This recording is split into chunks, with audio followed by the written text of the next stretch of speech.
ఇంకొక వాక్యమును ధ్యానించుకుందాము.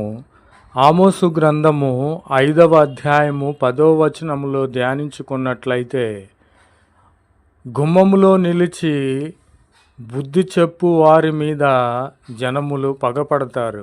నీవు చేసేది కరెక్ట్ కాదు, ఇది తప్పు పని, నీవు సోమరిగా ఉండకూడదు, పని చేసుకుని బతకాలి అని చెప్పేటువంటి బుద్ధి చెప్పేటువంటి వారి మీద ఈ యొక్క సోమరులు భక్తిహీనులైనటువంటి వారు పగపడతారు.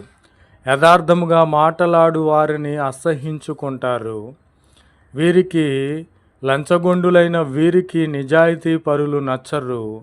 వేశ్యలు ఉన్నారు, అది మొగైనను ఆడైనను.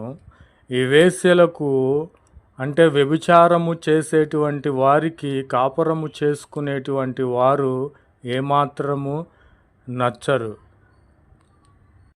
సోమరిపో